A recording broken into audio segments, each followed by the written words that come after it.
Mesdames, Messieurs, bonsoir. Sur les 11 000 espèces d'oiseaux qui existent sur la planète, 1 sur 5 est considérée comme migratrice. 40% de ces espèces migratrices sont en déclin et parmi elles, une espèce sur 8 est menacée d'extinction à l'échelle mondiale.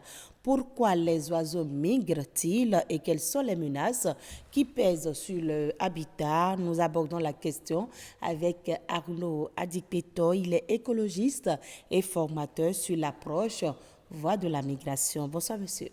Bonsoir, madame la journaliste. Et dites-nous déjà pourquoi les oiseaux ont-ils besoin de migrer? Alors, merci donc de nous inviter sur votre plateau pour aborder encore une fois les questions environnementales. Alors, pourquoi les oiseaux migrent? Je voudrais bien permettre qu'on reparte encore très loin parce que c'est depuis 1971, ou plutôt dans les années 70, que la préoccupation donc des oiseaux en général et des espèces migratrices donc est devenue préoccupante.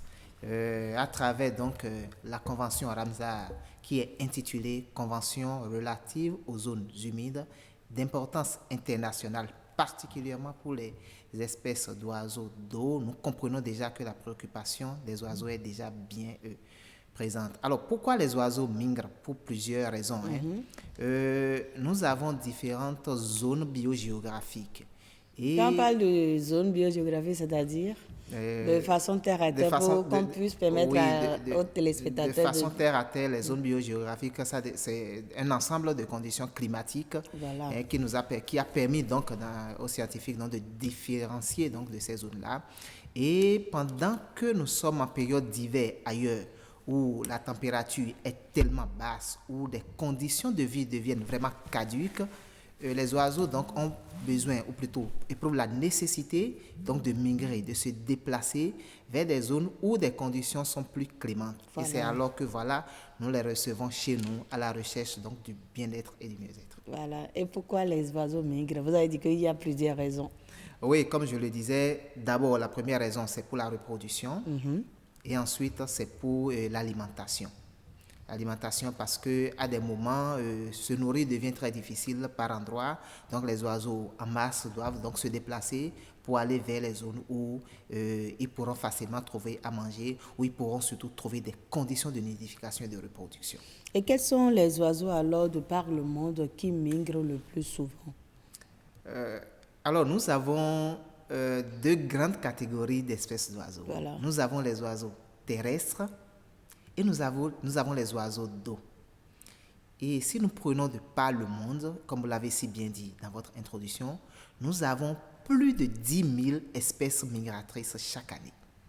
Et dans ce lot, nous avons des espèces d'oiseaux qui font ou plutôt à plus de 12 000 km juste pour aller satisfaire donc ces besoins vitaux. Et pour exemple, il y a une espèce qu'on appelle badge rouge, qui, selon les études scientifiques, est l'espèce qui migre, ou plutôt l'oiseau qui migre le plus en termes de distance. Et quand nous prenons chez nous ici, ce que nous recevons, c'est deux grands types.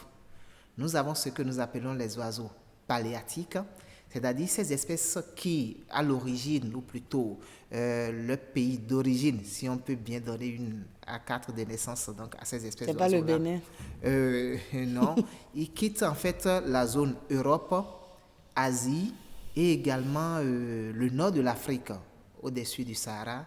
Et maintenant, pendant que les conditions sont difficiles là-bas, sont obligés de descendre vers le sud du Sahara pour trouver donc des conditions de vie meilleures. Ça, c'est la première catégorie. L'autre catégorie, ce sont des espèces d'oiseaux qui donc se déplacent au niveau des pays au sud du Sahara. Et comme exemple, il y a la cigogne à bec ouvert, ou communément appelée le bec ouvert africain, qui est une espèce vraiment phare en termes de migration intra-africaine. Et est-ce qu'on a des oiseaux qui migrent et quand ils vont quelque part, ils trouvent le confort nécessaire, ils ne bougent plus et ils s'installent? Oui. Ou bien il y a les oiseaux qui migrent, sont nés pour migrer?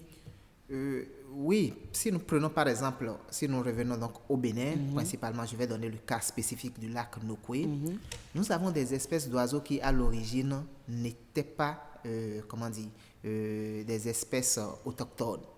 Mais au fil des années, avec des conditions de vie meilleures, ont fini donc par se sédentariser parce qu'on trouvait des conditions de nidification, de reproduction et d'alimentation. Et comme exemple, je pourrais citer le héron cendré qui aujourd'hui, vous allez sur le lac Nokoué, sur les 12 mois, vous l'avez. Je peux également citer le dendrocygne veuf qui est une forme de canard et par tout moment, vous l'avez sur le lac Nokoué. Et vous avez donné le héron et le Dendrocygne veuf. Ouais. Ok. Quels sont alors les autres oiseaux qu'on peut retrouver, même si ce n'est pas au Bénin? Les noms scientifiques, par exemple, d'autres oiseaux qui migrent souvent. Oui, qui migrent souvent. Nous avons par exemple ce que nous appelons le Nycticoras nycticoras, qui est une espèce phare du lac Nokoué parce que c'est le héron bioro.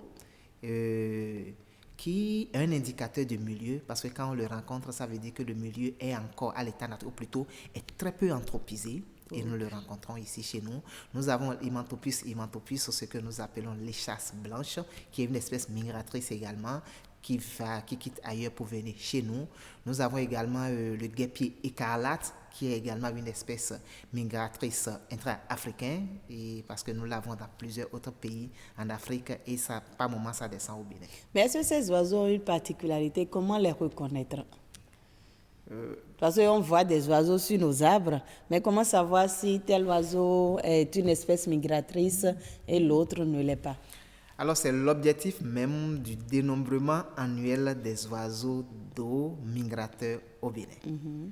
Depuis plusieurs années, le Bénin, à l'instar d'autres pays en Afrique et de par le monde, fait ce que nous appelons le dénombrement international des oiseaux d'eau. C'est en fait une activité de dénombrement, de comptage, de caractérisation des milieux et également d'identification des menaces qui pèsent sur ces oiseaux-là. Donc chaque année, c'est un rapport qui est élaboré pour donc, décrire quelles sont les espèces que nous avons. Et normalement, ça doit se faire 2 fois par an. Mais malheureusement, au Bénin, nous n'arrivons pas encore à le faire. Mais que chaque année, principalement... la logistique, ou bien c'est le financement bon, nous n'allons pas tout de suite parler du financement, mais nous allons d'abord parler de ressources humaines qualifiées. Vous savez, la question de l'ornithologie, c'est-à-dire cette science même qui s'occupe des oiseaux, elle est récente au Bénin. Il y a de cela 10 ans, il y a de cela 20 ans, la jeunesse, nous, on ne s'intéressait pas aux questions liées donc, à l'avifaune. Et même quand vous allez dans les communautés et on voit que voilà, votre préoccupation, c'est les oiseaux. Les gens sont étonnés. On est étonnés parce qu'on se dit, mais attends, mais qu'est-ce qui se passe? Les oiseaux que nous voyons, qui est sans intérêt, pourquoi ceux-là sont à la recherche donc, des oiseaux? Donc, c'est pour dire que voilà, c'est une préoccupation nouvelle.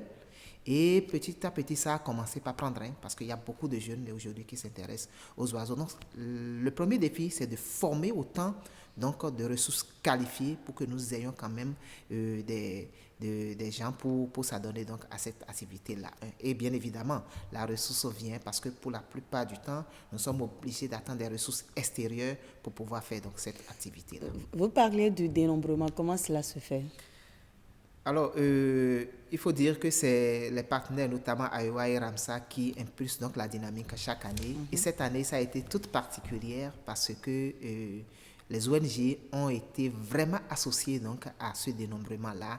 Parce que toutes les ONG au Bénin qui sont spécialisées dans des questions de suivi de l'avifaune ont été impliquées dans le dénombrement de cette année. Et bien évidemment, il y a le point focal AEWA qui est logé donc, à la Direction générale des eaux, forêts et chasses. Et de par le passé, nous, compte tenu du temps et des ressources disponibles, nous ne faisons que les 2 sites Ramsar du Sud. C'est-à-dire le mono et donc les... Bon, je vais aller donc un peu plus en détail. La lagune côtière, le chenal à eau, le fleuve Quand on mono. parle de lagune côtière, c'est où exactement? C'est ce qui part depuis Togmé ici et va jusqu'à Djegbadi et traverse le pont de Djegbadi, va à Djondji et traverse le point de jonction avec le chenal à eau et va jusqu'à la Bouche du Roi. Là, nous sommes sur la lagune côtière. Oui. Quand je prends le chenal à eau, quand vous arrivez donc à Guizin, vous descendez et vous prenez votre gauche, vous allez jusqu'à Djondji. Ça, c'est le chenal à eau. Mais quand vous montez au nord, vous êtes sur le lac Aémé. Donc, tout cet ensemble-là constitue donc le site Ramsar 2017. Et ce site accueille les oiseaux migrateurs. Exactement. En fait, nous avons 4 sites de Ramsar au Bénin. 10, le 1668, le 1669 au nord, et le 1000, le 10-17 et le 10-18 au sud. Et les oiseaux visitent tous ces sites. Tous ces sites reçoivent donc des espèces d'oiseaux migrateurs compte tenu de la spécificité de ces sites et la spécificité des oiseaux. Comme je l'ai dit, quand nous parlons d'oiseaux, nous avons différentes catégories. Nous avons des oiseaux piscivores, c'est ceux-là qui se nourrissent des poissons. Nous avons des oiseaux insectivores, ceux-là se nourrissent donc des insectes. Et également, nous avons des oiseaux granivores. Granivores, c'est ceux-là qui se nourrissent donc des grains et autres là. Donc c'est compte tenu de ces spécificités que les oiseaux se répartissent au niveau donc de ces zones humides en termes d'abondance. Et le Bénin accueille combien d'individus par an? Alors en moyenne, nous sommes à plus de 140. Allez. En moyenne, nous sommes à 140 espèces. 140 espèces 140 par an. Espèces par an qui viennent donc sur nos côtes.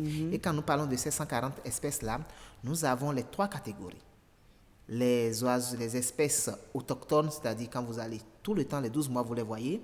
Nous avons les migrateurs intra-africains et les migrateurs paléatiques. Mais quand nous parlons en termes d'individus, nous avons accueilli cette année plus de 14 000 individus sur donc, nos sites Ramsar. En 2020. En 2020. Et comparativement aux autres années? Comparativement aux autres années, de façon générale. Puisque le dénombrement se fait chaque année, oui. En 2017, nous avons fait une étude comparative parce que nous avons eu plus de ressources, donc on a ratissé large. Et au niveau des résultats, nous avons compris que la tendance baisse. Parce qu'en 1997, il y a eu un dénombrement où, avec des scientifiques, principalement de la Belgique, nous avons pris des points, des hotspots de biodiversité. Et quand nous avons parcouru ces hotspots de biodiversité, nous avons constaté que voilà, la diversité a baissé, et également la richesse spécifique a baissé donc, au niveau de ces sites-là. Donc globalement, la tendance est en train de baisser pour plusieurs raisons. Lesquelles? Là, on parle déjà des menaces qui pèsent sur l'habitat. D'abord, c'est principalement la destruction. La toute première menace, c'est la destruction des habitats des oiseaux, à des fins d'urbanisation, à des fins d'extension de périmètres agricoles, etc. Parce que, comme je l'ai dit en l'entame, la principale raison pour laquelle ces oiseaux viennent sur nos côtes, c'est des conditions de vie favorables. Oui. Si, il va de soi, si nous détruisons ces conditions de vie, les oiseaux ne vont pas venir, et c'est ce qui commence donc par il y a la grande urbanisation, la démographie galopante et tout ça qui constitue des menaces. Exactement. Mais je voudrais ajouter quelque chose d'autre. Quand nous parlons d'espèces migratrices, c'est tout un ensemble. Parce que vous vous imaginez, on a dit qu'il y a des espèces qui font jusqu'à 12 000 km. Dans ces 12 000 km, les oiseaux traversent des mers et des océans. Les oiseaux traversent des déserts. Donc, le premier facteur, il y a ce que nous appelons des points d'escale. Vous imaginez, l'oiseau traverse des kilomètres de désert, tout fatigué. C'est qu'à l'affranchissement, l'oiseau doit pouvoir trouver un point pour se ressourcer. Mais malheureusement, ces points d'escale sont pratiquement détruits de par le monde. Et donc, le premier facteur, c'est d'abord la coopération internationale. Peut-être la première mesure, c'est la coopération internationale parce que ce sont des corridors de transition. Et avant déjà de parler des mesures, les menaces, il y a également les changements climatiques. J'ai vu également qu'il y a les maladies infectieuses. Bien évidemment. On nous a dit également que les pratiques agricoles constituent également une menace sur l'habitat des oiseaux migrateurs. Oui, c'est ce que j'avais commencé donc par aborder tout à l'heure. Le fait de détruire les forêts, de détruire les zones humides, ou plutôt d'intensifier les pratiques agricoles dans les zones humides, ça détruit l'habitat des oiseaux. Et en quoi les pratiques agricoles constituent réellement des menaces pour les... Oui, parce que je vais donner juste l'exemple d'une espèce qu'on appelle le Glareole acoli, qui est une espèce insectivore que nous rencontrons dans les prairies. Et ce sont les prairies des zones humides, c'est-à-dire quand le cours d'eau est à son niveau le plus bas, les zones inondables commencent donc par se reverdir. Et c'est dans ces zones prairies-là qu'on rencontre le Glareole acoli. Mais dans le même temps, vous savez que la culture de contre-saison est à la recherche de ces terres assez fertiles. Donc du coup, il y a concurrence entre donc, l'occupation du sol pour les oiseaux et pour la production agricole. Donc du coup, l'homme étant très présent, l'homme occupe ces espaces et les oiseaux donc n'arrivent plus à trouver donc de ces genres de milieux pour donc migrer. Également, la réduction, l'autre conséquence, pas directe mais indirecte, c'est qu'il y a la concurrence. De plus en plus, ces milieux sont en train donc de regresser.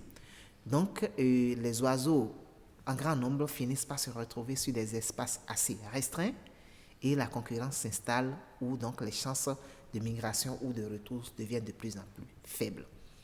Tout à l'heure, on était en train de parler des villes. L'urbanisation n'est plus à démontrer parce que dans les couloirs de migration, là, il y a des villes qui se construisent chaque jour, surtout au niveau des zones côtières où elles sont de plus en plus prises d'assaut. Et les oiseaux ne trouvant plus donc de points d'escale et de points de chute sont obligés donc de changer de direction ou soit donc finalement de ne plus migrer. Ou l'autre chose, la grande masse qui migre, très peu arrive donc à faire le chemin retour parce qu'il n'y a plus de conditions remplies. Et quand on parle de maladies infectieuses, oui, maladies infectieuses. Ce sont les oiseaux qui amènent les maladies ou bien c'est sur place qui sont infectés? Ça, c'est une question très actuelle et également qu'il faut prendre avec beaucoup de pincettes et avec beaucoup de bâtons. Parce qu'il y a quelque chose que les scientifiques appellent zoonose. C'est-à-dire quoi? C'est la transmission des maladies des animaux donc à l'homme. Et je pense que pour la crise sanitaire que nous traversons actuellement, beaucoup de thèses expliquent que voilà, la maladie est d'une origine zoonose. Il faut dire qu'avant même que la maladie ne quitte l'animal à l'homme, c'est parce que l'homme a manipulé ou soit s'est rapproché ou plutôt a détruit l'habitat de l'oiseau, dont l'oiseau ne trouvant plus où se mettre est obligé donc de venir dans les villes, ou soit l'homme s'est invité dans l'écosystème de l'oiseau, ou plutôt de l'animal. Donc c'est là que nous revenons encore, la destruction des habitats est la principale cause de la résurgence de ces maladies infectieuses-là. Parce que si nous protégeons, si nous conservons donc l'habitat des oiseaux, les oiseaux et les animaux vont rester dans leur habitat et l'homme va rester dans son habitat et nous aurons l'équilibre écosystémique voulu. Mais ces oiseaux aussi se retrouvent parfois dans nos plats. Exactement, la chasse, mais il faut dire que, parce que tout à l'heure quand je donnais quelques types d'espèces, j'ai donné une espèce qu'on appelle le dendrocine veuf, qui a une morphologie telle que les canards, et de par le passé, ce sont des espèces que les populations, notamment dans l'ouémé comme dans le mono, prisaient juste, en tout cas pour l'alimentation. Mais avec l'action des ONG, et là les témoignages sont vraiment, avec l'action des ONG, actuellement, il est impossible, par exemple, de tirer un coup de fusil dans la commune de Soava, à Guégué et Sémépoudi. Parce que tout de suite, vous êtes repéré. D'abord, un fusil, ça fait du bruit. Et puis, voilà, il y a des gens, des éco-gardes qui sont sur le terrain et qui vont vous verbaliser. Ok. Et pourquoi alors préserver ces oiseaux? Quelle est l'importance de ces oiseaux dans l'écosystème? Alors, l'importance de ces oiseaux, nous n'allons pas seulement aborder la question écosystémique, mais nous l'avons abordée de façon globale, c'est-à-dire socio-économique et tourisme, écologique. Voilà. D'abord, nous allons parler de l'importance écologique. Tout à l'heure, j'ai parlé donc des oiseaux insectivores. Vous savez, ces oiseaux insectivores, leur rôle, c'est de picoler les insectes. Et à force de picoler les insectes, ces oiseaux nous débarrassent de ces insectes parce que si ces oiseaux ne sont pas là, l'équilibre écosystémique ne va pas exister, c'est-à-dire la quantité de ces insectes-là vont se multiplier et bien évidemment, nous aurons donc des problèmes un peu partout pour gérer ces insectes-là. Ça, c'est juste un pan donc, du point de vue écologique. Ce que nous allons plus mettre l'accent sur donc, l'importance économique, socio-économique. D'abord, les oiseaux ont un rôle que nous appelons l'ornithophilie. C'est-à-dire quoi? La pollinisation. La pollinisation, il est reconnu de par le monde que 35% de la production agricole est tributaire de la pollinisation.